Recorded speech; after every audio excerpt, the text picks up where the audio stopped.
하나님의 말씀은 에베소서 1장 17절입니다. 우리 주 예수 그리스도의 하나님 영광의 아버지께서 지혜와 계시의 영을 너희에게 주사 하나님을 알게 하시고 너희 마음의 눈을 밝히사 그의 부르심의 소망이 무엇이며 성도 안에서 그 기업의 영광의 풍성함이 무엇이며 그의 힘의 유력으로 역사하심을 따라 믿는 우리에게 베푸신 능력의 지극히 크심이 어떠한 것을 너희로 알게 하시기를 구하노라. 아멘. 우리가 우리 신앙의 가장 본질적이고 핵심적인 부분들을 사실 복습하고 있습니다. 선교적 교회에 대해서 쭉 살펴가다가 잠시 숨을 돌리면서 그러면서 우리 자신을 돌아보고 점검하고 또 주님 앞에 더 주님이 기뻐하신 자리에 서기를 이렇게 결단하고 은혜를 구하는 삶을 사는 것이죠. 우리 신앙은 철저하게 하나님의 말씀인 성경에 기초한 삶이고요, 성경에 기초해서 오직 은혜, 오직 성령, 오직 십자가, 오직 믿음의 한 삶입니다. 그리고 그 삶을 통해 우리 신앙의 본질인 하나님을 알고 우리의 존재를 다해 사랑하는 삶이고요, 즉 하나님과 친밀한 교제고 하나님의 행하심을 보고 우리의 온 삶으로 동참하는 삶입니다. 이 삶은 우리 모두가 반드시 살아야 할 삶입니다. 그리고 이 삶을 살 때 정말 놀라운 하나님의 은혜와 생명이 우리 삶 속에 넘치죠. 그 중에 한 가지가 십자가에 의한 삶인데 오늘 그 십자가에 의한 삶 세 번째 살펴볼 겁니다. 마지막 시간인데 십자가 복음에 의한 삶. 다음 주에는 이제 믿음에 의한 삶 살펴볼 것이고요. 다음 주는 김석우 성사님 설교하시고 그 다음 주.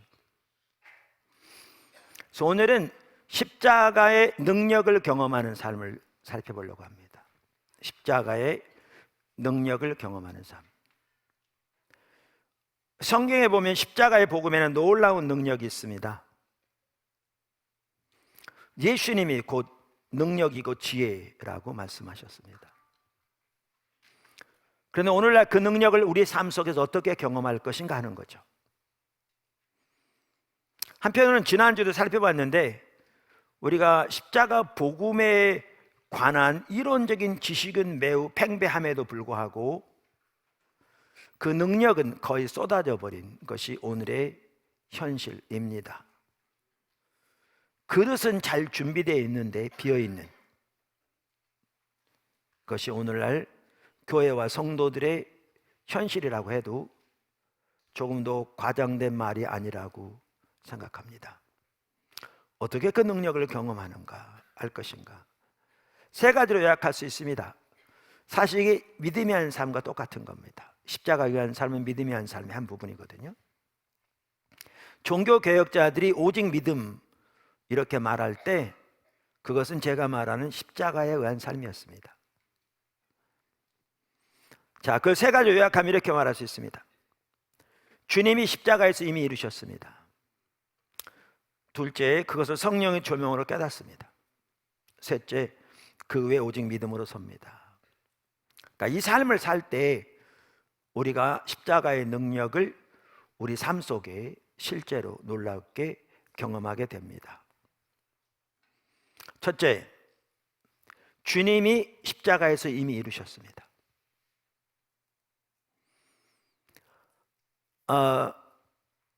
제 책 십자가의 복음에 잘 정리되어 있고요, 또 제가 쓴 책 우리의 위대한 구원에도 잘 정리되어 있습니다.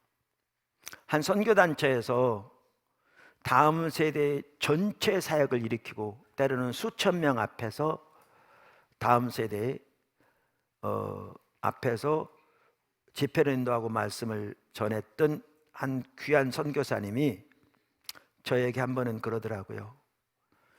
십자가의 복음 위대한 구원 정말 잘 쓰여졌습니다. 그러면서 그분은 지금도 다음 세대를 인도하는 일을 하고 있는데 그 팀들에게 그 두 책을 가지고 다 훈련시킵니다. 지금도. 지난주에도 잠깐 나눈 것처럼 올해 우리 교회 목표가 양육, 아까 말씀드린 마태복음 28장 18절 20절 토대로 양육인데, 하나님이 이미 하고 계시더라고요. 그러니까 교회에서 여러 프로그램들을 통해서 그 일을 할 뿐만 아니라 부부 사이에, 부모와 자녀 사이에, 또 친척에게, 이웃에게 이렇게 책들을 가지고 배워가는, 그래서 여러분 모두가 그렇게 하셨으면 좋겠습니다. 여러분 남편이, 아내가, 또 여러분의 부모가, 자녀가, 형제가, 이웃이, 직장 동료가 구원에 확신이 없다거나 하나님에 대해서 알기 원하면 우리의 위대한 구원책 가지고 같이 공부하세요. 이렇게 하시면 됩니다. 제가 강의에 있는 내용 다 있거든요. 테이프를 들으시고요, 그 책을 보시면서 여러분이 먼저 공부하셔야 합니다. 책을 읽고 아까 말한 테이프 듣고 성경 구절 찾아가면서 하나님께서 깨닫고 비추시게 하신 대로, 비춰주신 대로 삶을 조정하고, 회개할 부분 회개하고, 주님의 은혜를 구하고 주님을 따라가는 거죠. 그래서 아까 말한 대로 일주일에 한 번씩은 모여서, 여러분 미리 준비해 왔으니까 같이 책을 읽어가면서 내용을 나누고 여러분의 삶을 나누는 겁니다. 주님 따라가면서 깨닫게 하시고, 그리고 구원하시는 것은 하나님만 하실 수 있으니까 상대방을 위해서 주중에도 그렇지만 기도하고 주님 도와달라고, 깨닫게 해달라고, 그 마음을 열어 하나님을 알게 해달라고, 예수님을 알게 해달라고 기도하고 주님 의지할 때 주님이 놀라운 일들을 이루실 겁니다. 이미 여러 성도를 삶 속에 귀하게 하고 계시더라고요. 그래서 여러분 모두가 다 그렇게 서시면 포도나무 지체 전체가 열매가 몇십 배로 증대될 줄로 믿습니다.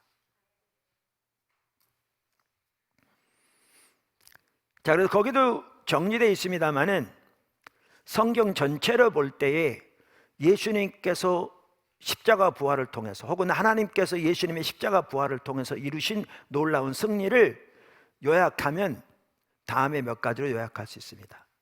이것만이 아니고요, 그 대표적인 몇 가지를 말하는 겁니다. 이 내용들은, 이 사실들은, 그러니까 지금 주님께서 이루신 이 승리들은 여러분이 믿건 안 믿건, 여러분이 받아들이건 안 받아들이건 상관없이 하나님께서 예수님의 십자가 부활을 통해 이미 이루신 승리들입니다. 사실들입니다. 첫째, 작은 첫 번째, 우리의 옛사람이 예수님과 함께 십자가 위에서 죽었습니다. 우리의 옛사람이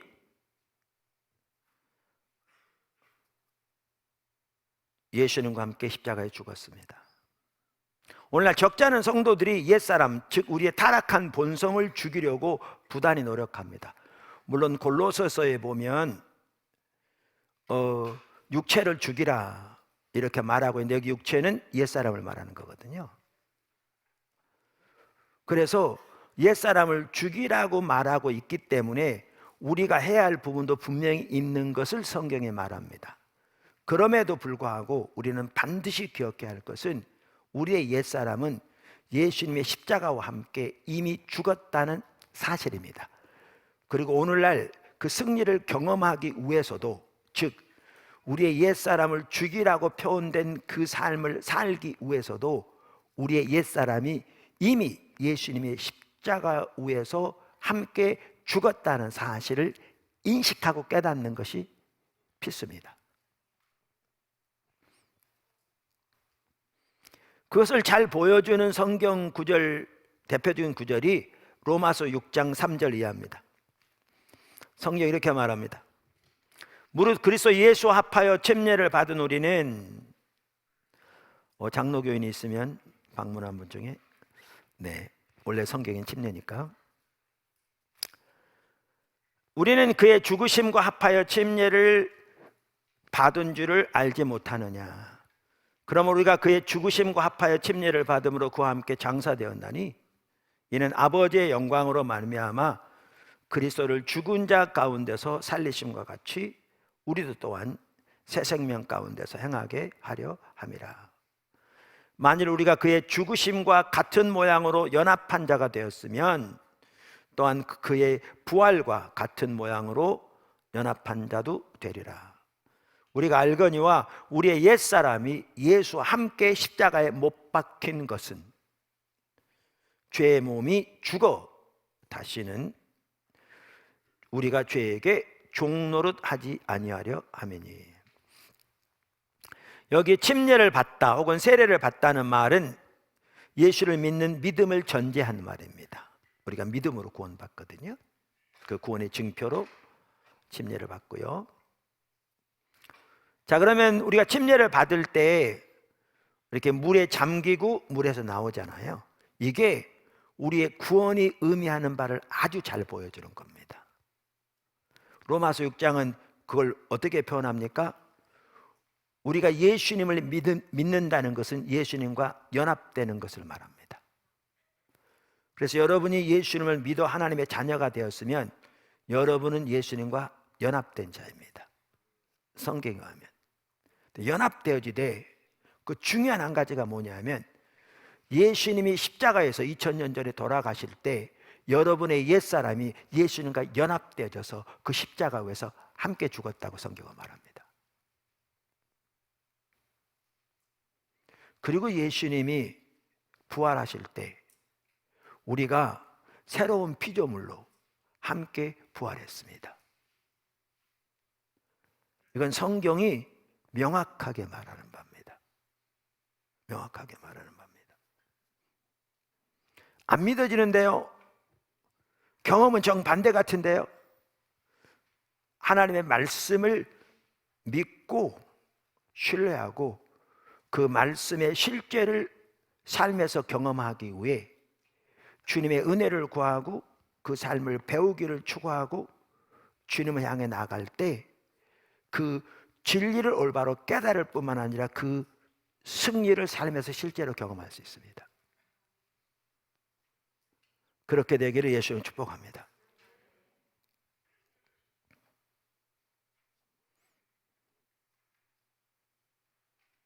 이건 약간 다른 얘기인데 세계적으로 이렇게 치유 사역을 놀라웠게 감당했던 어떤 분의 경우에 제가 어디서 보니까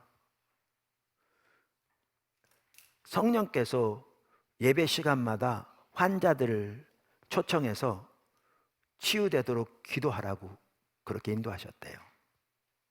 근데 기도했는데 나았을까요? 안 나았을까요? 안 나은 거죠. 이번 주도 기도하고 다음 주도 기도하고 다음 주도 기도하고 다음 주도 기도하고 안 낫는 거죠. 그랬더니 어떤 성도들은 일어나가지고 성질로 나가버리는 거죠. 이러면 교회가 이러면 교회가 다 있어. 다음에 기도하려면 확신이 생길까요? 안 생길까요? 안 생기는 거죠. 그래서 나중에는 설교를 하려고 했는데 확신이 안 생기는 거예요. 그랬더니 성령께서 또렷하게 그러시더래요. 네 경험을 전하지 말고 내 말씀을 전해. 네 경험을 전하지 말고 내 말씀을 전해. 그래서 다시 일어나서 주님 말씀 붙들고 성령인들을 따라 순종했는데 하나님께서 놀라우게 역사하시면서 전 세계적으로 귀한 일을 하셨죠. 우리의 옛사람이 벌겋게 살아있는 것처럼 우리의 경험은 그래요. 근데 하나님의 말씀은 우리가 예수를 믿는다는 것은 예수님과 연합되는 건데 예수님이 십자가에 못 박혀 돌아가실 때 우리의 옛사람이 거기 함께 죽었다고 명확하게 반복적으로 말해요. 여러분은 여러분의 경험을 믿을 것이 아니라 말씀을 믿으셔야 돼요. 그리고 그 말씀 붙들고 그 실제를 경험하기 위해, 그러니까 실제를 지적으로 뿐만 아니라 경험적으로 실제 올바로 알기 위해 주님의 은혜를 구하고 도움을 구하고 하나님의 말씀 새롭게 연구하고 주님의 인도하신 대로 순종해 갈 때 그 승리의 실체를 경험할 수 있어요. 할렐루야. 자, 그럼 두 번째, 예수님께서 우리를 향한 모든 율법의 요구를 이루셨습니다. 골로새서 2장 14절, 우리를 거스르고 불리하게 하는 법조문으로 쓴 증서를 지우시고 제하여 버리사 십자가에 못 박으시고. 이제 이 말을 표현하면 이런 말도 포함됩니다. 우리가 태어나서 사는 동안에 우리가 생각으로, 행동으로, 말로, 관계로 범한 모든 하나님의 율법의 규정들,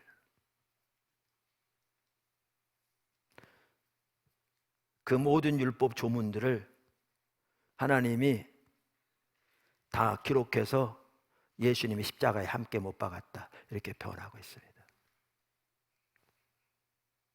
더 나아가 모든 율법의 요구 사항들 예수님의 십자가에 함께 못 박았다, 이렇게 표현하고 있습니다. 하나님께서 우리를 대적하는 그 모든 율법의 요구를 예수님의 십자가를 통해서 다 이루셨기 때문에 하나님은 예수님 안에서 우리에게 하나님의 모든 유업을 자유롭게 주십니다. 할렐루야. 갈라디아 3장 13절 14절 이렇게 말합니다. 그리스도께서 우리를 위하여 저주를 받은 바 되사, 여러분, 예수님께서 우리를 위하여 저주를 받으셨습니다. 제가 몇 번 나눴죠. 예수님 당시의 종교 지도자들은 예수님이 눈에 가시였습니다. 예수님을 통한 놀라운 하나님의, 그러니까 놀라운 능력이 나타났거든요. 또한 예수님의 말씀이 권세가 있었어요. 수많은 사람들이 예수님을 따릅니다. 그 중에 수많은 사람들이 이분이 메시아 아니야? 이분이 메시아임에 틀림없어. 우리가 그동안 기다리던 메시아가 드디어 오신 거야. 그러면 따릅니다. 그 당시 종교 지도자들, 바리새인들, 서기관들, 사두개인들, 이게 눈에 가신 거죠. 그들의 입지가 흔들릴 뿐만 아니라 이랬다가는 그 나라가 어떻게 될지 모르는 겁니다. 이걸 만약에 반역 행위로 알아서 로마가 다시 진압하면 나라 전체가 없어질 수도 있거든요. 그래서 그들이 그걸 막아보려고 나름대로 열심히 했습니다. 그러면서 그들이 내세운 것 중에 하나는 그거였죠. 저 예수라는 자는 하나님께부터 온 자가 아니야. 하나님께로부터 온 자면 율법을 지켜야 할 텐데, 율법의 규정 중에 가장 중요한 것이 안식일을 거룩하게 지키는 건데, 안식일에 지금 환자들 치유하고, 그래서 안식일을 범하잖아. 저런 자가 어떻게 하나님께로 온 자야? 이렇게 가르쳤죠. 성경에 안식일에 일하자 말란 말은 그런 말이 아닌데, 그 당시에는 성경의 해석을 그렇게 하고 있었거든요. 그러면서 그럼 저 능력은 나타나는데 저 능력이 무슨 능력이냐? 저거 사탄의 능력이야. 그래서 그들이 하는 말은 예수는 바알셉을 집혔다, 이렇게 가르쳤습니다. 근데 그렇게 막아서고 그렇게 예수님을 대적하는데도 수많은 사람들이 여전히 따르거든요. 그래서 그들이 고민한 겁니다. 저를 어떻게 죽여야 되나? 근데 잘못 죽였다가는 예수님을 순교자 만드는 거죠. 수많은 사람이 다시 그를 초항하고 따르도록. 그러니까 그럴 수도 없는. 그래서 그들이 꾀를 낸 게 그거였습니다. 반역자로, 그러니까 로마에 대해서 반역을 도모하는 자로 몰아 로마 형법에 의해 가장 처참한 형벌인 십자가에서 죽게. 더 나아가 조금 이따 나옵니다마는 성경에 보면 나무에 달린 자는 하나님의 저주를 받은 자라고 써 있거든요. 그래서 십자가에 죽으면 이것은 곧 하나님의 저주를 받은 자라는 것이 증명되는 겁니다. 그러면 그를 메시아로 알고 따른 자들에게 그는 메시아가 아니었어, 우리말이 맞잖아, 그건 하나님의 저주를 받아 죽은 거야, 이렇게 그 모든 예수님을 따르는 자들을 무산시킬 수 있었거든요. 그래서 그들이 그렇게 예수님을 십자가에 죽도록 만드는 데 앞장섰습니다. 물론 여기 하나님의 주권적인 통치가 있었죠. 그래서 예수를 믿던 자들은 뿔뿔이 흩어졌습니다. 낙심하고. 근데 그들을 다시 불러 모은 게 부활하신 예수님이었습니다.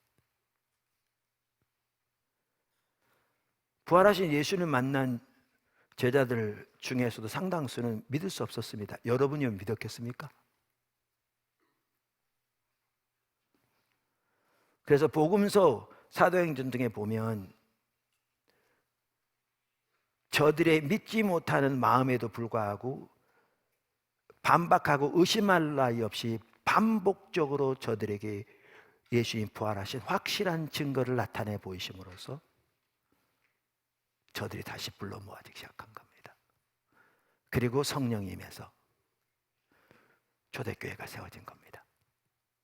근데 그들이 깨닫고 보니까 예수님이 십자가에 돌아가심으로 저주를 받은 게 맞았습니다.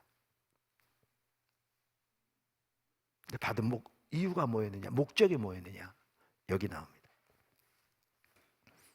그리스도께서 우리를 위하여 저주를 받은 바 되사 율법의 저주에서 우리를 속량하셨으니 기록된 바 나무에 달린 자마다 저주 아래 있는 자라 하였습니다.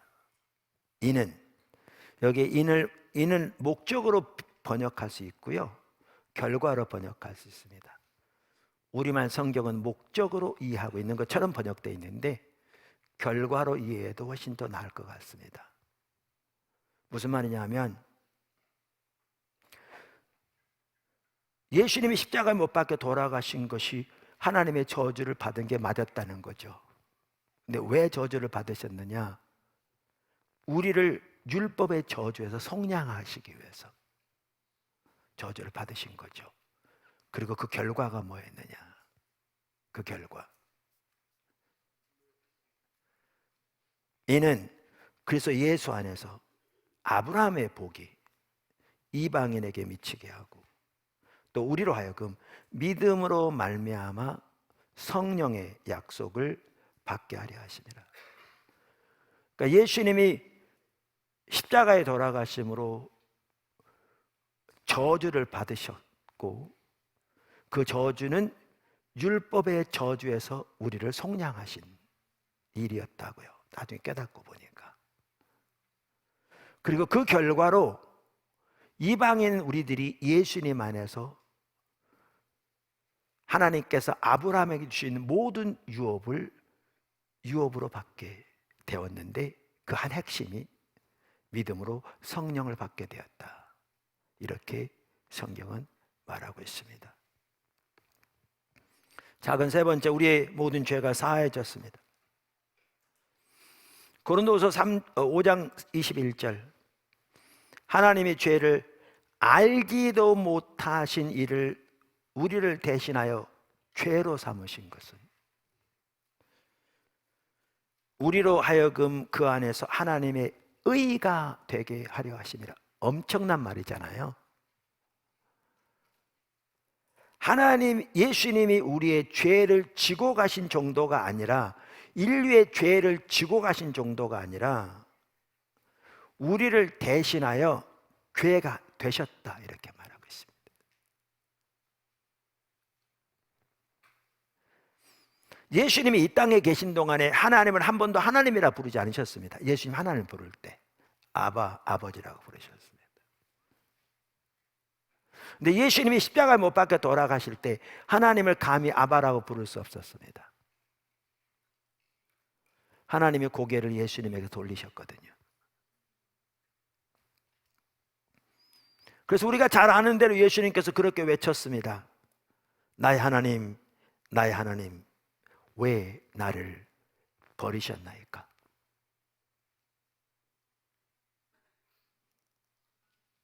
하나님께서 예수님을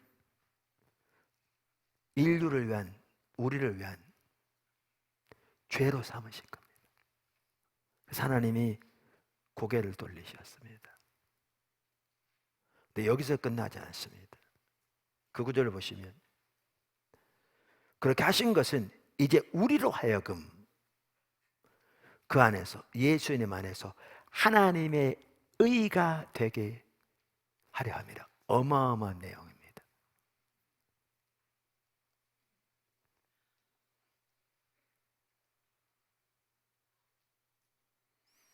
자, 그 네 번째, 하나님과 우리와의 관계를 화목케 하셨습니다. 제가 성경에 나오는 이 모든 일들을 다 나열할 수 없습니다. 자세한 내용들을 다 설명할 수 없습니다. 제 책의 일부가 나와 있고 이와 관련된 수많은 책들이 나와 있습니다. 여러분 성경을 보시면 많은 부분을 볼 수 있습니다. 저는 일부를 지금 간략하게 설명하고 있습니다.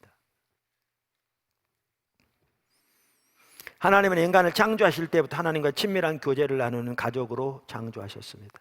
아담과 하와가 사탄의 꾀임에 넘어가 타락하게 되었을 때 하나님과 인간 사이의 관계뿐만 아니라 인간과 인간 사이의 관계, 다른 사람과의 관계, 세상과의 관계가 다 무너졌습니다. 인간은 하나님의 임재로부터 쫓겨나게 되었고 하나님의 원수가 되었습니다.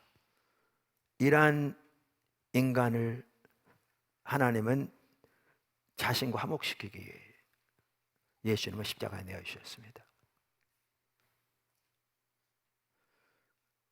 한 구절만 읽으면 로마서 5장 10절, 곧 우리가 원수 되었을 때, 하나님 원수 되었을 때 그의 아들의 죽으심으로 말미암아 하나님과 화목하게 되었은즉 화목하게 된 자로서는 더욱 그의 살아나심으로 말미암아 구원을 받을 것이니라.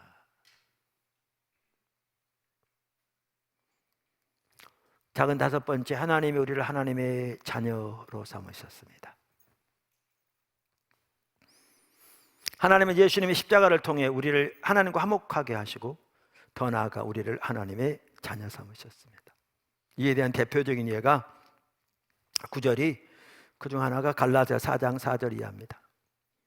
때가 참에 하나님이 그 아들을 보내사 여자에게서 나게 하시고 율법 아래에 나게 하신 것은 율법 아래에 있는 자들을 속량하시고 우리로 아들의 명분을 얻게 하려 하심이라. 이렇게 명분, 그러니까 좀 그렇습니다. sonship, 아들됨을 얻게 하려 하심이라 그 말입니다. 번역이 좀 이렇게 좀 그래요. 아들됨을 얻게 하려 하심이라. 너희가 아들임으로 하나님이 그 아들의 영을 우리 마음 가운데 보내사, 성경에 보면 성령님을 성령이라고 부르기도 하고요, 하나님의 영이라고 부르기도 하고요, 예수의 영 혹은 그 아들의 영이라고 부르기도 합니다. 삼위일체 하나님, 그 아들의 영을 우리 가운데 보내사 아빠 아버지라 부르게 하셨느니라. 그러므로 내가 이후로는 종이 아니요 아들이니 아들이면 하나님으로 말미암아 유업을 받을 자니라. 예수를 믿는 우리를 구원하셔서 하나님과 관계를 화목시키시고 하나님을 아빠 아버지라 부르게 하셨다. 근데 이 아빠란 말이요 좀 번역이 그렇습니다. 이게 아바라는, 과거 성경에는 아바라는 번역되어 있었습니다. 이게 아람어입니다. 자 보세요. 예수님이 이 땅에 계신 동안에 쓰셨던 언어는 아람어입니다. 근데 그 아람어는 유대인들도 그 유대 땅에 있는 일부 유대인들만 그 당시 사용하고 있었고요, 유대인들도 여러 나라에 흩어져 있는 유대인들은 그 당시 세계 공통어인 헬라어를 사용했습니다. 로마도 헬라어를 사용했습니다. 그래서 신약 성경은 그 당시 세계 공통어인 헬라어로 쓰여졌습니다. 오늘날로 얘는 비유를 든다면 예수님이 한국에 오셔서 한국말을 사용하셨습니다. 근데 한국말은 여기 한국에 있는 일부 우리만 사용하는 거고요, 여러 나라에 흩어져 있는 우리 한국 사람을 포함해서 모든 세계에는 영어가 공통어입니다. 그래서 성경에 쓰여지되 영어로 쓰여진 것과 똑같습니다. 근데 세계 공통어인 헬라어로 성경을 쓰면서 이 아바라는 단어는 예수님이 사용하셨던 아람어로 그대로 집어넣은 겁니다. 번역 안 하고. 그만큼 중요한 단어였습니다. 중요한 단어였습니다.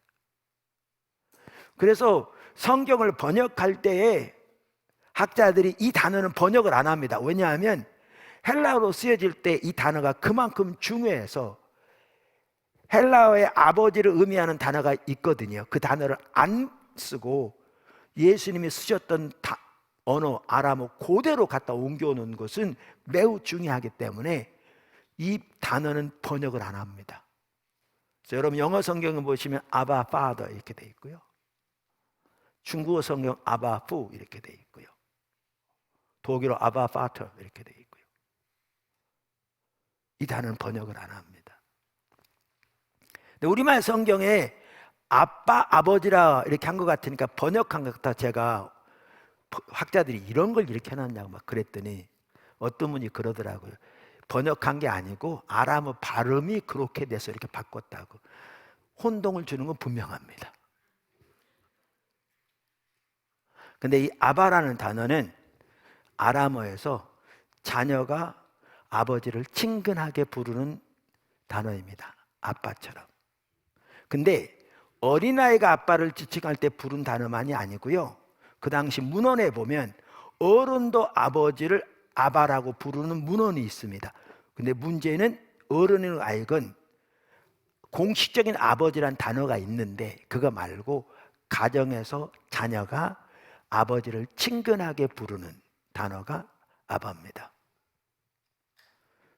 그러면서 하나님이 우리를 자녀 삼으사 하나님을 아바 아버지라 부르게 하셨다. 예수님이 하나님을 부르실 때 사용하셨던 단어가 아바입니다.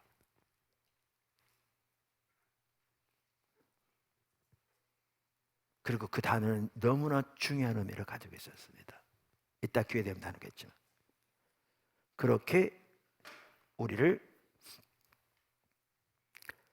자녀 삼으셨습니다. 여러분 하나님 우리 아버지가 되시기 때문에요 우리에게 놀라운 일들을 하십니다. 우리의 기도 응답하시는 것 그분이 우리 아버지시기 때문에 하십니다. 우리의 피로를 채우시는 것 우리를 치유하시는 것 우리를 때로는 연단하시는 것 사랑하셔서 빚어가시는 것 즉 열방을 유업으로 주시는 것 성령을 주시는 것 등등 이 모든 것들이 하나님이 우리 아버지가 되시기 때문에 하시는 겁니다. 기도 응답만 하도 그렇습니다. 마가복음 7장 7절 이하 구하라 그리하면 너희에게 주실 것이요 찾으라 그리하면 찾아낼 것이요 문을 두드리라 그리하면 너희에게 열릴 것이니 구하는 이마다 받을 것이요 찾는 이가 찾아낼 것이요 두드리는 이에게 열릴 것이니라. 구하라 주시리라 한마디 하면 되는데요 얼마나 강조하고 싶었으면 앞으로 3번 뒤집어 3번 6번이나 말씀하십니다. 그리고 또 예를 드십니다. 너희 중에 누가 아들이 떡을 달라 하면 돌을 주며 생선을 달라 하면 뱀을 줄 자가 있겠느냐 너희가 악한 자라도. 이 말은요 세상에 악한 아버지를 비유한 말이 아닙니다. 세상에 제일 좋은 아버지를 생각하셔야 합니다. 세상에 제일 좋은 아버지라도 하늘 아버지에 비하면 악한 자에 불과합니다. 하늘 아버지만큼 육신의 아버지가 자녀를 사랑하지 못합니다. 전혀. 이건 그 말입니다. 너희가 악한 자라도 좋은 것으로 자식에게 줄 알거든 하물며 하늘에 계신 너희 아버지께서 구하는 자에게 좋은 것으로 주시지 않겠느냐. 아버지이기 때문에 기도 응답하시는 겁니다. 어제 최용 목사님께서 오이코스 리더 인터니더 교육하는데 제가 들었다고 그랬잖아요. 사무실에서 같이. 근데 그 인상적인 얘기 중에 하나가 그거였습니다. 그러니까 오이코스마다 이웃 초청 잔치, 이제 다시 시작하십시오 모든 오이코스, 이제 코로나도 끝나가니까 예수님 모르는 사람들을 전도의 장으로 부를 수 있는 아주 좋은 데가 오이코스잖아요. 그걸 쭉 나누면서 그때 최우영 목사님께서 오이코스를 여러 개 이렇게 섬기고 있었는데 요일별로 섬겼다는 거죠. 월요일, 화요일. 그럼 이웃 초청 잔치 하면서 같이 기도하는데 우리가 오이코스 모일 때마다 기도하되 관계의 동심을 따라 사는 경우가 많잖아요. 월요일 날은 어떤 관계, 화요일 날은 어떤 관계 안에 속한 분들, 예를 들면 가족부터 시작해서 뭐 친구, 이웃 등등등 이렇게. 그런데 너무나 놀라운 사실은 이렇게 기도했는데 예를 들면 월요일 날 모이는 오이코스에는 그 관계의 동심을 위해서 기도했던 그 관계 안에 속한 사람들이 왔고요. 화요일 날 이 모이는 오이코스에는 그 관계를 위해 기도했던, 예를 들면 친구면 친구, 이웃이면 이웃 등 거기에 속한 사람들이 왔고, 오이코스마다 온 사람들이 그 기도했던 관계의 동심원에게 속한 사람들이 오더랬잖아요. 뭘 보이신 건데요? 내가 너희의 기도를 응답하고 있어 라는 걸 보이시는 거죠.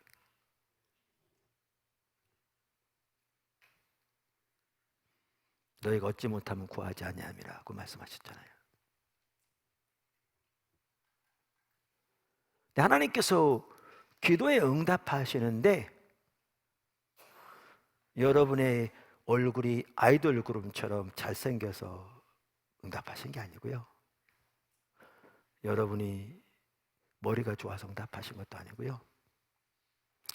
여러분이 좋은 학교를 나와서 응답하신 것도 아니고요. 돈이 많아서 응답하신 것도 아니고요.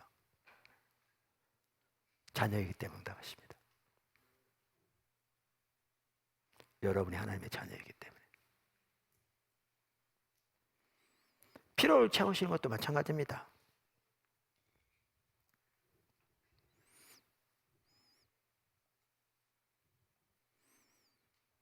무엇을 먹을까 무엇을 마실까 염려하지 말라고 쭉 말씀하시면서 마태복음 6장 31절만 하더라도 그러므로 염려하여 이르기를 무엇을 먹을까 무엇을 마실까 무엇을 입을까 하지 말라. 이는 다 이방인들이 구하는 것이라. 너희 하늘 아버지께서 이 모든 것이 너희에게 있어야 할 줄을 아시느니라.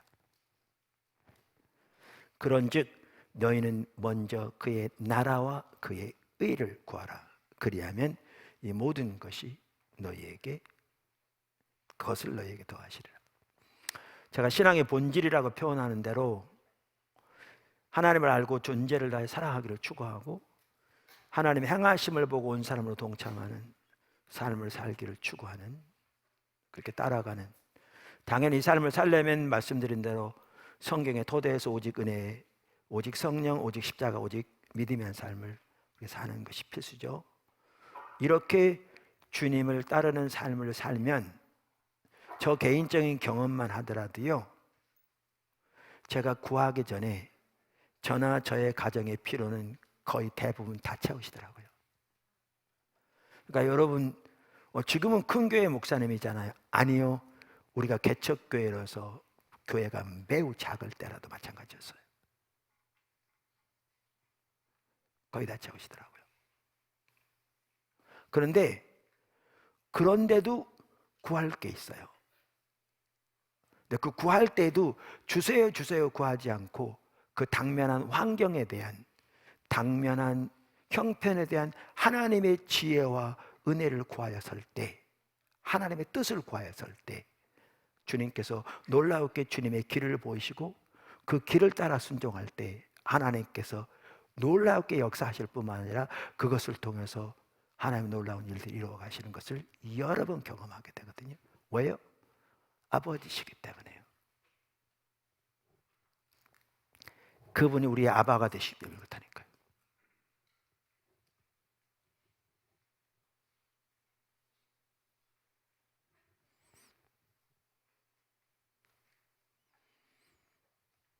우리를 빚어가시는 것 사랑하시기 때문에 등등 마찬가지입니다. 작은 5번째인지 6번째인지 사탄의 머리가 깨졌습니다. 사탄의 머리가 깨졌습니다. 인류의 타락 이후 사탄은 타락한 이 세상을 지배해 왔습니다. 물론 그 외에는 하나님의 주권적인 통치가 있습니다. 그래서 성경은 사탄을 이 세상 신 또는 공중의 권세 잡은 자 등으로 부릅니다. 그런데 하나님은 예수님의 십자가와 부활을 통해 사탄의 권세를 파하시고 그를 무장해제시키셨습니다. 하나님께서 창세기 3장 15절에서 말씀하신 것처럼 사탄은 여자의 후손인 예수님의 발꿈치를 상하게 하여 예수님을 죽이는 데 앞장섰지만 하나님은 오히려 예수님의 십자가를 통해 사탄의 머리를 깨뜨리신 것입니다.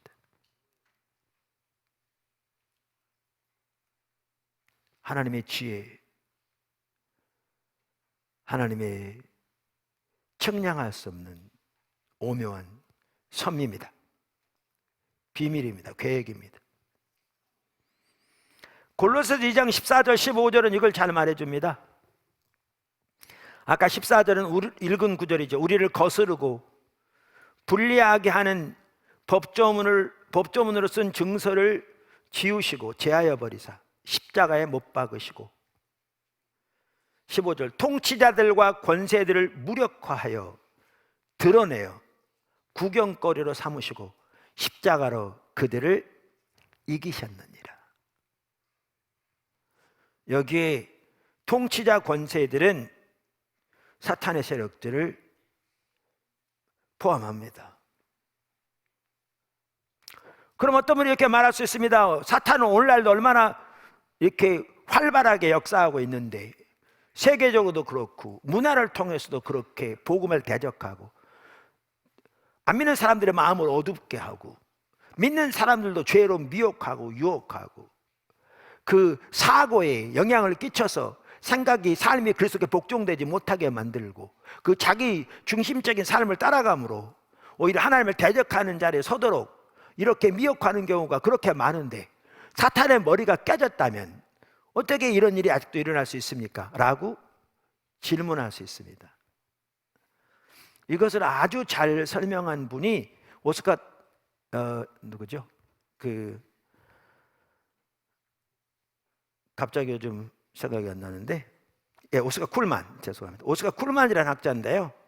그분이 하나님 나라가 두 단계로 임하는 것을 제2차 대전에 비유해서 잘 표현했습니다.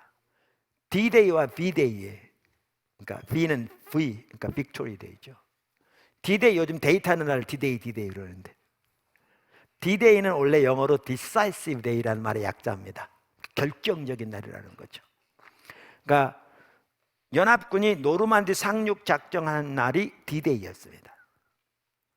그러니까 연합군이 노르만디 상륙 작전하면서 여러분 영화에도 뭐 보셨겠지만 이런저런 많은 피해가 있었지만 드디어 유럽 땅에 발을 디딤으로써 2차 대전의 승패는 이미 결정났다는 사실을 독일군이건 연합군이건 다 알았습니다.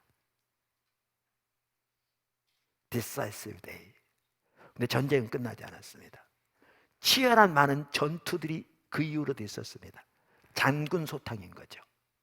근데 최종적인 승리는 독일이 항복문서에 조인하고 유럽에서 2차 대전이 공식적으로 끝난 날이 V-Day, Victory Day의 약자입니다.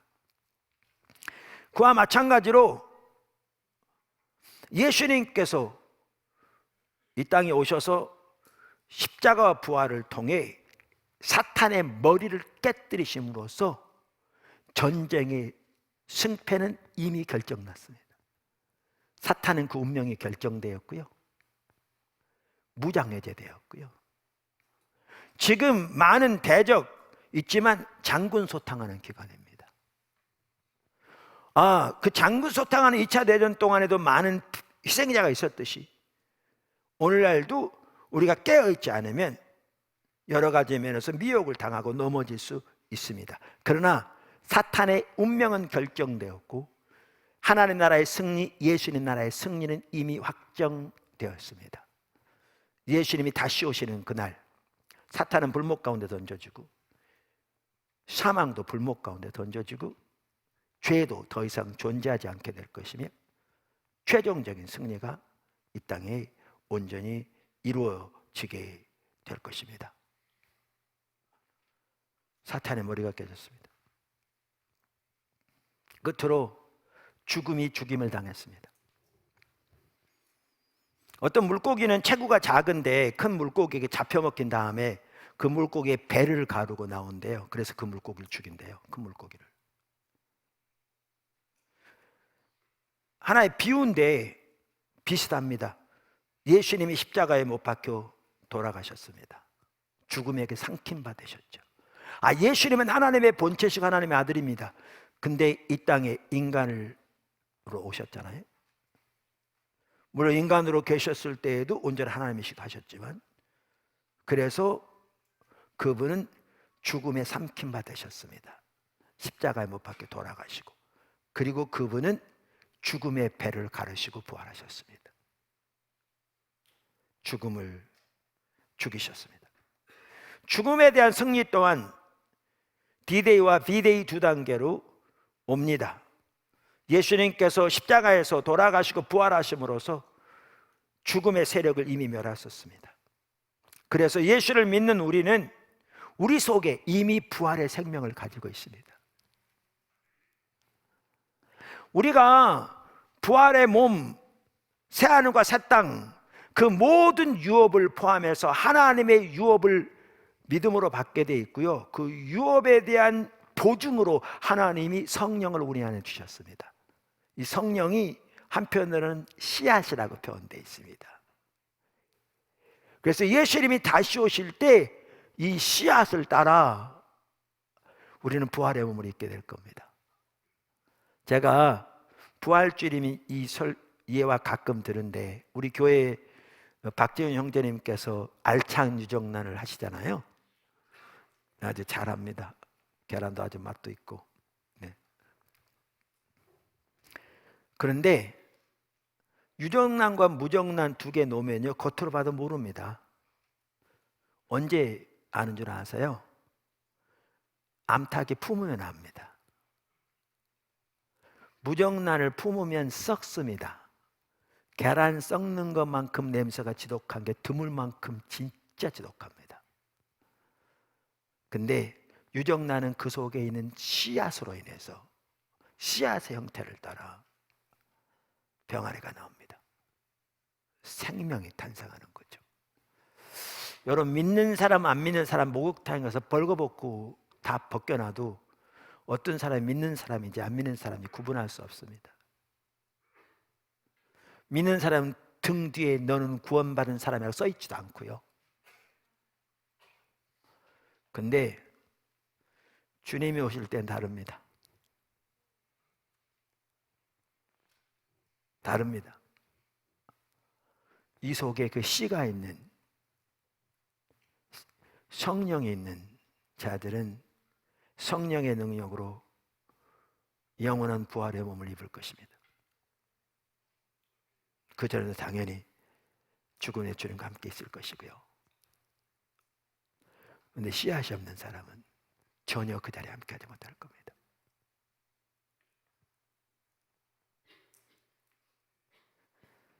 그래서 죽음에 대한 승리도 두 단계로 옵니다. 제가 큰 첫 번째 뭐를 살펴봤냐면, 하나님께서 예수님의 십자가를 통해서 이루신 승리를 살펴봤습니다. 이 승리들은 말씀드린 대로 여러분이 믿든지 안 믿든지 하나님께서 이미 이루신 사실이고요, 팩트고요. 여러분들이 받아들이건 안 받아들이건 사실입니다. 두 번째, 예수님이 십자가에서 이루신 승리를 깨닫고 성령의 조명으로 깨닫고 그 위에 믿음으로 서는 만큼 우리는 그 승리를 삶에서 경험합니다. 예수님이 십자가에서 이미 이루신 승리를 성령의 조명으로 깨닫고 그 위에 믿음으로 서는 만큼 우리는 삶에서 그 승리를 경험합니다.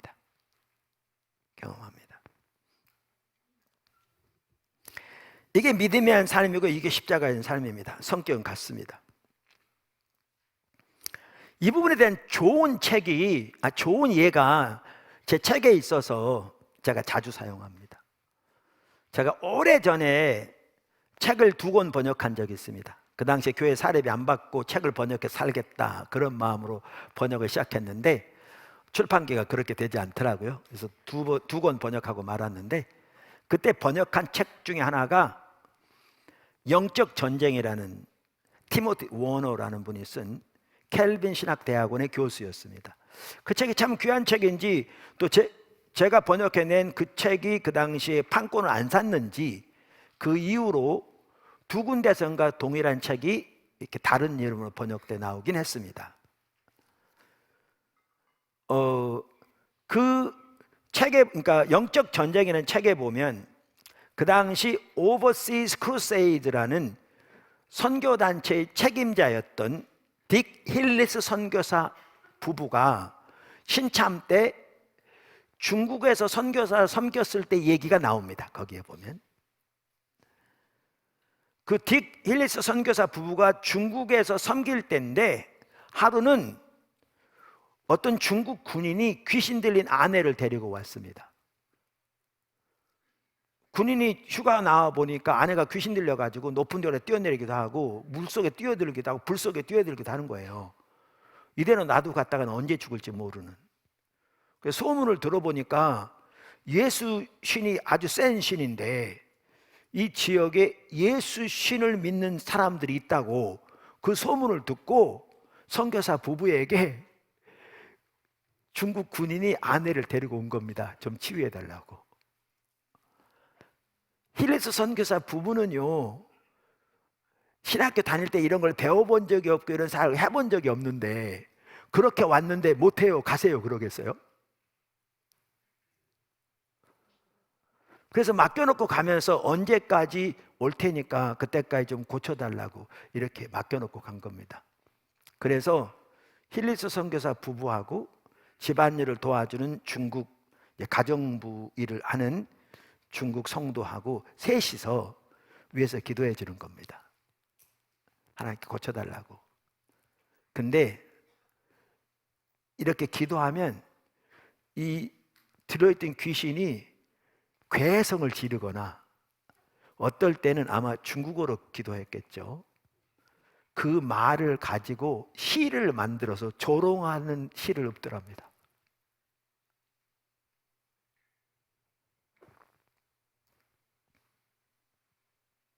그런데 어떻게 했느냐,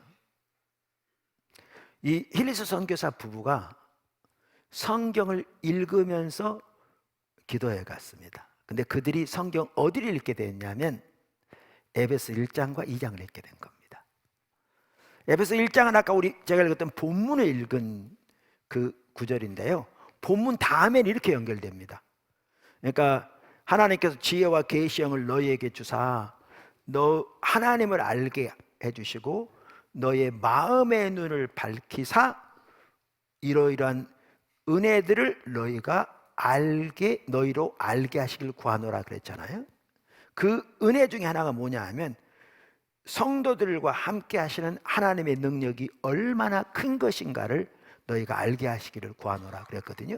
그런 다음에 20절 이렇게 말합니다. 그의 능력이, 이거 번역 참 잘못한 겁니다. 이거요 관계대명사이기 때문에 이렇게 번역하면 안 됩니다. 그 능력이 그렇게 해야 합니다. 당연히 하나님의 능력은 맞는데 지금 성도들과 함께하는 그 정확하게 동일한 능력이 그 말이에요. 그 능력이 원어에 그렇게 돼 있고 영어 성경 다 그렇게 돼 있어요.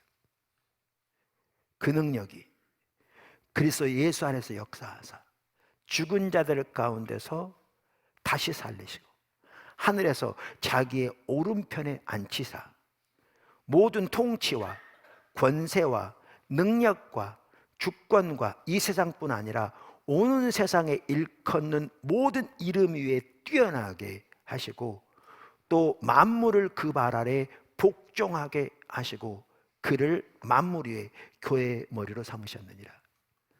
오늘날 성도들과 함께하는 그 동일한 능력이 예수님 안에 역사하셔서 죽은 자들 가운데 살리시고 모든 사탄의 세계를 포함한 천사의 세계보다 비교도 안 될 만큼 뛰어난 권세의 자리인 하나님의 보좌 우편에 앉히시고 예수님을 모든 만물을 그 예수님께 복종케 하신 그 능력이 지금 너희들과 함께한다 그 뜻입니다. 그걸 너희가 알기를 원한다.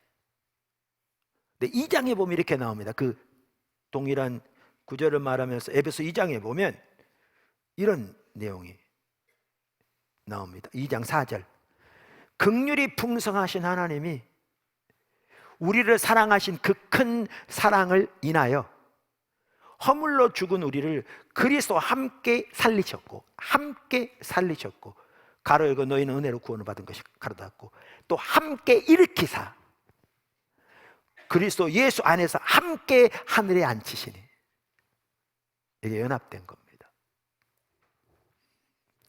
이 힐리스 선교사 부부가 이걸 읽어가면서 예수님 안에서 믿는 성도에게 주신 영적인 지위와 권세가 얼마나 큰 것인가를 깨닫게 됩니다. 지금부터 제가 읽을 말은요, 그 책에 힐리스 선교사가 자기 책에 한 말을 그대로 인용해낸 내용이 있어요. 그걸 제가 옮겨놨어요. 이 말은 힐리스 선교사 말이에요. 제가 읽어볼게요. 우리는 성경을 쭉 읽어 내려가면서 기도하였는데 그러다가 에베소서 1장과 2장을 읽고 있었다. 그때 하나님께서 갑자기 우리는 그리스도 함께 그분의 죽음과 부활에 연합하였을 뿐 아니라 또한 하나님께서는 우리를 그리스도 함께 정사와 권세보다 지극히 높여 하늘에 앉히셨고 그래서 함께 높이 들어 올리셨다는 것을 계시해 주셨다. 이게 중요해요. 하나님이 어떻게 해요? 갑자기 이걸 계시해 주셨다는 거예요. 이 말은 기도하고 있는데 그냥 하나님께서 이렇게 쭉 계시했다 이런 게 아니고요. 성경을 읽는 중에 아까 에베소 1장에 말한 것처럼 하나님께서 마음문을 열어 하나님께서 믿는 성도에게 주신 예수님 십자가 부활을 통해서 주신 그 놀라운 권세와 승리를 깨닫게 해주셨다는 거예요. 우리는 이걸 이제 조명이라고 일반적 신학적인 용어로 말합니다. 영어로 말하면 illumination. 근데 얼마 전에 돌아가신 차영배 교수님, 그분 총신 학장님도 하셨고 총장님도 하신 그분이 기독교 학술원 대표도 오래 하셨는데 그분이 그런 얘기를 자주 하셨어요. 그 조명 그거 안 좋은 말입니다. 그거 계시라고 그래야 합니다. 정확하게 그렇죠. 계시의 3단계. 하나님께서 갑자기 계시해 주셨단 말은 주님 안에서 우리에게 주어진 이 권세, 이 승리를 깨닫게 하셨다는 거예요. 그 다음 들어보십시오. 내 아내와 나는 이 새로운 위치를 주장하며 보혈의 능력 찬송을 부르기 시작했다. 그리고 찬송하고 난 다음 우리는 그 귀신들에게 그 여인으로부터 나오라고 예수님의 이름으로 명령했다. 그러자 즉시 그 귀신들이 떠나갔다. 뭐가 차이인데요? 이 내용은 당연히 힐리스 선교사 부부는 이론적으로 알고 있었을 겁니다. 신학교 다니면 이 정도는 기본적으로 알죠. 그런데 귀신 들린 자 치유해달라고 기도하면 괴성을 지르고 그 기도문을 조롱하는 시로 바꿔서 놀렸는데, 물러가라는 이 명령에 즉시 떠나간 차이가 뭔데요? 제 얘기가 그 얘기예요. 예수님께서 십자가와 부활을 통해서 이루신 승리를 성령의 조명으로 깨닫고, 이걸 계시라고 표현할 수 있고요, 이걸 조명이라고 부르든지, 깨닫고 그 외 믿음으로 서는 만큼 그 승리를 경험합니다.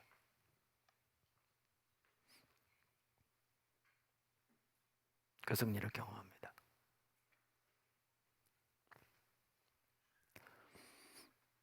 제가 아까 아버지라고 그 말이 얼마나 놀라운 말이냐고 그렇게 말씀드렸잖아요. 그러니까 성경에 헬라어로 쓰여지면서도 거기에 아바라는 아람어는 번역하지 않고 그대로 넣었다는 것은 초대교회에서 그 단어를 매우 소중히 여겼다는 걸 의미하거든요. 매우 소중히 여겼다는 것을 의미하거든요. 근데 그 아바가 의미하는 단어가 핵심이 친밀함이었어요. 제가 가끔 이렇게 나눴습니다마는 그 닥터 T 조지라고요, 더 뉴 아메리칸 바이블 커멘터리 주석 시리즈에 갈라디아 주석을 쓴 분인데, 거기에 보면 이 아바라는 단어가 의미했던 그 어마어마한 내용, 그 초대교회는 그 단어에 내포된 우리를 하나님의 자녀로 부르신 그 의미가 얼마나 놀라운 것인가를 깨닫고, 그 어떤 그 말이 의미하는 바에 대한 경외심을 그 주석에 보면 표현하고 있거든요. 그래서 라틴 예배 의식에 들어있는 그 뭐죠? 그 어떤 것을 이렇게 오늘날 우리말로 이렇게 표현한 거죠. 티 조지는 이렇게 말합니다. 아바라는 단어는 입양된 상속자여 하나님의 아들인 기독교 신자를 독특한 하나님의 아들인 예수님 자신과 직접적으로 연결시킨다. 왜요? 예수님만이 하나님을 감히 그 당시에 아무도 상상할 수 없을 만큼 천지를 창조하신 만군의 여호와 하나님을 아바라고 부르셨거든요. 근데 우리에게 정확하게 동일한 단어로 하나님을 부르라고 하셨거든요. 그래서 연결시킨다. 왜냐하면 아버지에 대한 그분 자신의 기도에서 이 가족적인 친밀함의 단어를 처음에 감히 사용하신 분이 그분이셨기 때문이다. 만약 제2 예레미야스가 맞다면 이 똑같은 단어가 원래 주기도문의 첫 부분에 사용되었다. 오 아바, 우리들의 하늘에 계신 아바, 전능하신 하나님이요 하늘과 땅의 창조주를 부르면서 이 단어를 사용하는데 내포된 어떤 충격적인 요소가 라틴 예배 의식의 흔적 속에 나타나고 있다.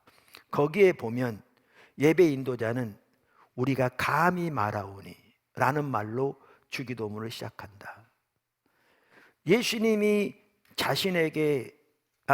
자신께서 우리들에게 그렇게 하도록 요청하지 않으셨다면 하나님을 아바라고 부르는 것은 모든 적절함을 초월한 주제넘고 건방진 말이었을 것이다. 초대교회에서 주기도문의 기도를 드리는 것과 연관되어 있었던 경외심과 거룩한 감탄이 의심할 나위 없이 이 사실과 연관된다. 제이 블라이트 목사는 주기도문을 이런 방식으로 인도할 때 초대교회 성도들 가운데 압도했을 분위기를 다음과 같이 재현하였다. 우리 주님이 우리에게 허락하신 것을 염두에 두고 우리가 감히 말하오니 여기서 그는 숨을 깊이 들이쉬었을 것이다. 아바. 모든 사람이 움찔하고 놀라는 동안 그는 잠시 멈췄을 것이다. 주님의 나라에 임하시며 주님의 뜻이 이루어지리이다. 이 순간이 초대교회 예배에서 결정과 긴장의 순간, 즉 믿는 자가 그의 아들됨을 경험하고 하나님께서 그를 거의 두려울 만한 친밀함으로 이끌고 계시다는 것을 느끼는 순간이었음이 분명하다. 그래서 이 단어가 아람어로 그대로 들어간 겁니다. 이 친밀함도요, 성령의 조명으로 깨닫고 그 후에 믿음으로 서는 만큼 경험합니다. 제가 오래전에 포도나무교회 초기에 분당에 있을 때 철야 기도를 인도하는데, 그때는 모든 기도에도 제가 인도할 수밖에 없었던, 어떤 찬양을 드리는 중에 하나님이 나의 아버지라는 사실이 선명히 인식되더라고요. 아, 하나님이 나의 아버지라는 사실은 어려서부터 알았습니다. 여러분도 아시다시피. 그걸 다른 말로 표현하면 하나님께서 갑자기 하나님이 나의 아버지가 되신다는 사실을 아까 표현에 의하면 계시해 주신 거죠. 찬양을 드리는 중에. 그게 선명히 보여지는데 저희 육신의 아버지에 대한 생각이 그걸 가로막더라고요. 육신의 아버지는 그 당시 돌아가셨는데 귀한 부분도 있었지만 인간이기 때문에 연약한 부분도 있었죠. 그런데 하늘에 계신 나의 아버지는, 여러분의 아버지는, 우리 모두 전혀 그렇지 않은 그분이 나의 아버지가 되시는. 그래서 제가 저 육신의 아버지에 대한 생각을 내려놓고 하나님이 나의 아버지가 되신다는 그 사실을 이렇게 붙잡으려고 노력한 그날 기도회가 마쳤었습니다. 그 다음날 토요일 날 우리가 아침에 일어나면 습관적으로 기도하는데, 일어나는데 지금까지도 하나님이 나의 아버지가 되신다는 사실이 선명히 인식되어진 그 상황이었습니다. 제가 하나님께 기도할 때 다른 말 할 필요 없었습니다. 한마디면 충분했습니다. 아버지.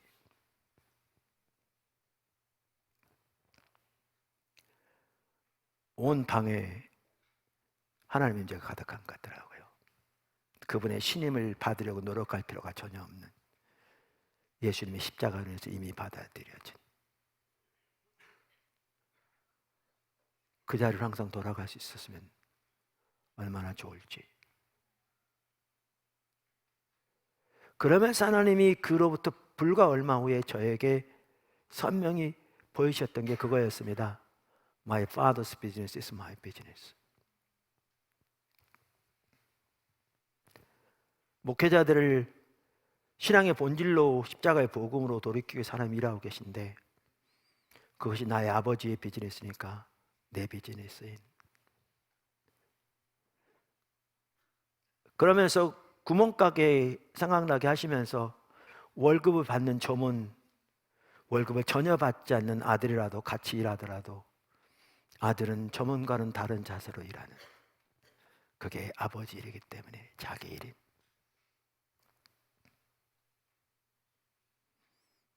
선교회만 하더라도 우리가 내부적으로 집회할 때 전혀 월급, 사례비 안 받고 회비까지 우리 다, 강사까지도 회비 다 내고. 여러분 컨퍼런스 때 주차하는 목사님들도 전체 컨퍼런스 때 목회자들이 주로 섬기는데 회비 내고 합니다.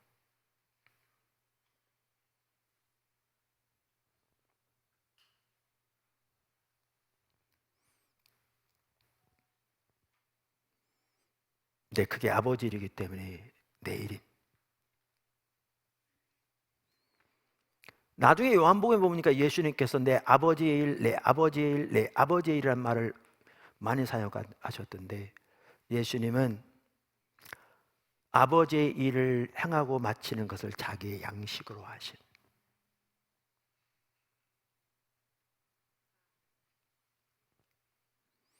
이게 우리 신앙입니다.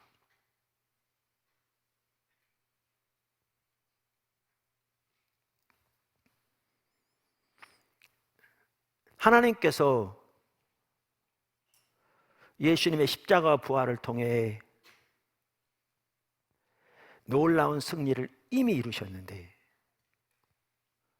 그 승리를 성령의 조명으로 깨닫고 그 외에 믿음으로 서는 만큼 우리는 그 승리를 실제로 삶에서 경험합니다. 그래서 에베소 교회, 여러분 말씀드린 대로 에베소 외곽에 7대 고대 불가사의 중에 하나인 아데미 신전이 있었다고 했잖아요. 그 당시 근동아시아 지역의 아데미 신전, 지금까지 발굴된 것만 해도 42개라고. 그만큼 그 우상 숭배의 영향력이 강한, 그 중에서도 7대 불가사의 중에 하나라고 여기는 아데미 신전이 에베소 외곽에 있는 그 도시 전체가 그만큼 우상 숭배 영향에 강한, 도시 전체 경제가 그 우상 숭배로 인해 돌아가는, 거기에 예수를 믿고 하나님의 자녀가 된 무리들, 어린 신앙의 무리들, 그들에게 편지하면서 바울이 한 기도가 아까 살펴본 그 기도입니다. 지혜와 계시형을 저들에게 주사 하나님을 알게 하시고 저들의 마음문을 열어주셔서 그들과 함께 하신 하나님의 은혜, 특별히 그들과 함께하고 있는 하나님의 능력이 얼마나 큰 것인가를 저들에게 알게 하옵소서.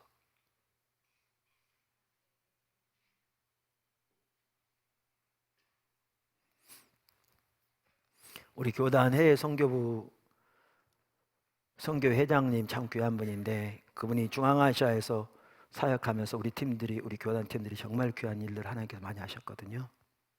사실 세계 선교 역사에 이렇게 남을 만큼 귀한 일을 하신 겁니다.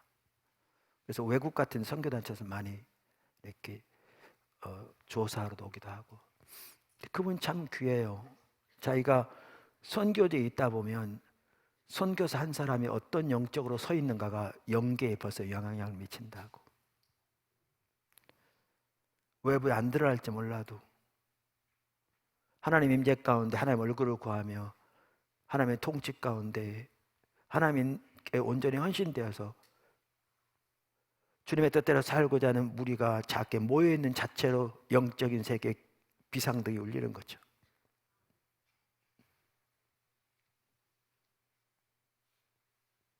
영적 공격도 많고, 근데 놀라운 승리를 이루시는. 근데 선교사가 타락하면 어떻게 되겠냐고.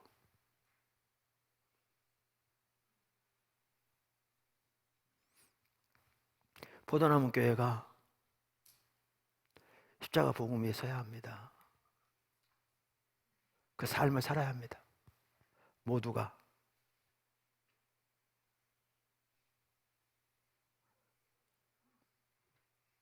영적인 세계에 비상이 걸릴 겁니다.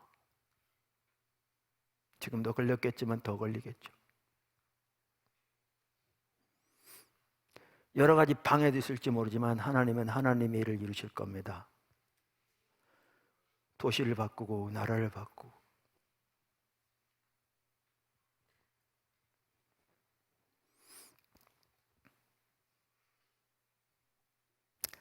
큰 세 번째,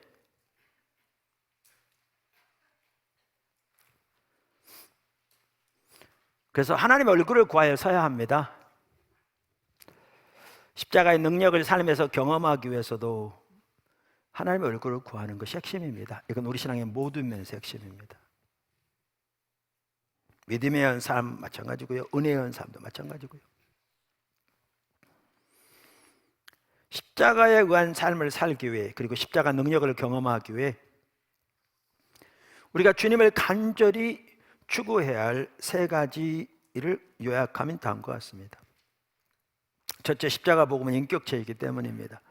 둘째, 십자가의 능력은 하나님의 생명이기 때문에 그렇습니다. 셋째, 십자가에 의한 삶을 살기 위해 성령의 조명이 필수이기 때문에 그렇습니다. 간단히 설명하겠습니다. 첫째, 십자가의 복음은 인격체이신 십자가에 못 박힌 예수 그리스도입니다. 이걸 요약하면 이렇게 네 가지로 요약할 수 있습니다. 이미 살펴본 내용이기 때문에 요점만 읽고 지나가겠습니다. 십자가에 못 박힌 예수 그리스도가 십자가의 복음입니다. 십자가의 복음에는 하나님의 놀라운 능력이 있습니다. 근데 성경에 보면 그래서 예수 그리스도 그분이 하나님의 능력입니다. 그래서 우리가 하나님, 그러니까 예수님을 아는 만큼 그 십자가의 능력이 우리 가운데 함께합니다. 그래서 하나님의 얼굴을 구하는 게 필수입니다. 뿐만 아니라 십자가의 능력은 하나님의 생명입니다. 이건 좀 됐죠? 이 시리즈도 살펴봤습니다. 신명기 30장만 하더라도 하나님께서 한쪽에는 생명과 복, 다른 쪽에는 사망과 화를 두셨다고 말씀하시면서 너희와 너희 자손이 살기 위해 생명을 택하라. 그럼 특별히 성경에 말하는 복에 대해 살펴봤잖아요. 그러면 그렇게 살펴보면 이렇게 네 가지로 요약할 수 있습니다. 첫째, 하나님이 생명입니다. 그분이 생명이죠. 이미 살펴본 대로. 둘째, 하나님은 하나님과 함께하는 자에게 함께 하시고 하나님을 버린 자를 버리십니다. 함께하지 않는다는 뜻입니다. 버린다는 말은 구원을 잃는다는 말이 아니라고 이미 살펴봤습니다. 셋째, 하나님을 알고 우리의 존재를 다해 사랑하는 신앙의 본질 가운데 거하는 것이 하나님과 함께하는 것이고, 거기서 떠난 것이, 자기중심적인 삶을 사는 것이 하나님을 버리는 것입니다. 여기까지 살펴봤습니다. 네 번째, 거룩함도 십자가의 능력도 하나님의 생명입니다. 무슨 말이냐면 한편으로 우리가 예수를 믿음으로 거룩하여졌습니다. 그래서 고린도서 1장 2절, 고린도 교회 문제가 많은 교회였는데 거룩하여진 하나님의 백성이라고 완료형이 사용됐잖아요. 예수님의 피로 우리가 구원받아 하나님께 속한 하나님의 자녀가 됨으로 거룩한 하나님의 백성이 되었습니다. 근데 성경은 또한 거룩하라고 명령합니다. 그래서 이미 거룩하여진 것을 신문적인 거룩함이라고 부르기도 하고, 이제 거룩한 삶을 살아야 할 것을 지속적인 성화라고 부르기도 합니다. 근데 지속적인 거룩한 삶을 사는 것도 하나님의 생명입니다. 우리가 하는 몇 가지 하고 하지 않는 것이 거룩한 삶이 아닙니다. 그건 율법주의적인 바리새인들이 했던 거룩한 삶입니다. 그렇게 살려고 하면 절대 승리하지 못할 뿐만 아니라 몇 가지 지킨 사람들은 영적인 우월감과 교만이 하늘을 찌를 겁니다. 다른 부분에서는 철저하게 하나님을 떠나 있으면서도. 그리고 그렇게 되면 바리새인처럼 겉모습은 종교적인 모양은 가지고 있을지 모르지만 그 속은 온갖 썩은 뼈가 가득한 페인트칠한 무덤처럼 그렇게 됩니다. 하나님의 생명이란 말이 뭐냐? 우리가 주님을 추구하는 가운데 주님이 우리 삶 속을 통치하시고 다스리시고 우리 삶을 주도하실 때에야 우리는 비로소 거룩합니다. 우리의 동기부터 우리의 생각, 우리의 말, 그런 의미에서 거룩함은 하나님의 생명입니다. 그래서 제가 가끔 인도하는 찬양, 이걸 잘 보여줍니다. 그 찬양이 이따 기회 되면 한번 했으면 좋겠는데 시간이 있을지 모르겠습니다. 기다리오니 주여 임하소서, 주님을 갈망해요. 주 사랑 안에 날 감춰주소서, 더욱더 주를 알도록 내 모든 삶 취하소서, 생명을 부으소서, 내 안에 거하소서, 나 올라가리 독수리같이. 이렇게 주님을 사모하고 갈망하고 주님을 열망할 때 주님이 오셔서 내 삶을 취하시고 통치하시고 다스리실 때 내 삶 속에 하나님의 생명이 넘치는데, 거룩함도 하나님의 생명으로서 그때야 비로소 우리 중심에서부터 하나님의 거룩함이 함께합니다.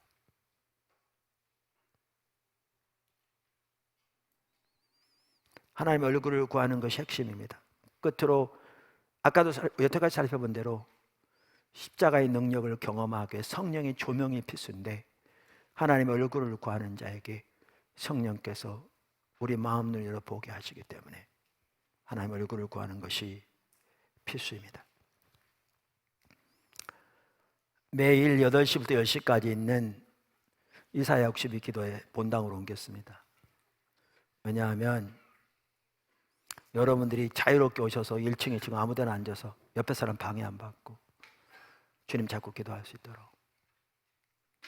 밴쿠버 쳐서 참 귀하게 하나님이 함께 하시거든요. 여러 번 말씀드리는데 핵심이요, 십자가 복음의 삶이에요. 또 핵심이 뭔지 아세요?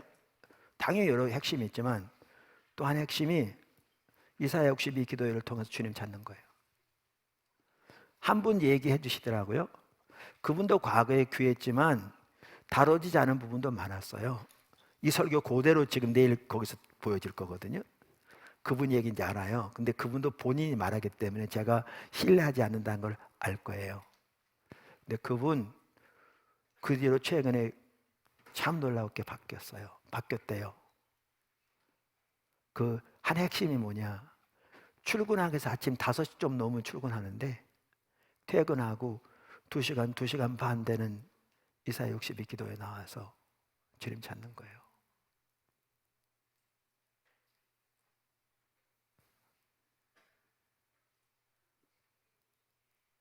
삶의 놀라운 변화뿐만 아니라 관점과 사고가 달라지고 하나님이 너무나 귀하게 세워가고 계신 거죠.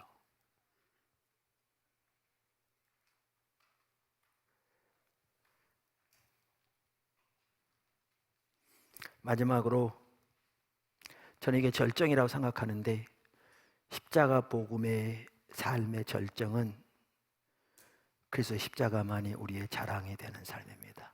그냥 이건 제가 읽고 지나가겠습니다. 성경 구절.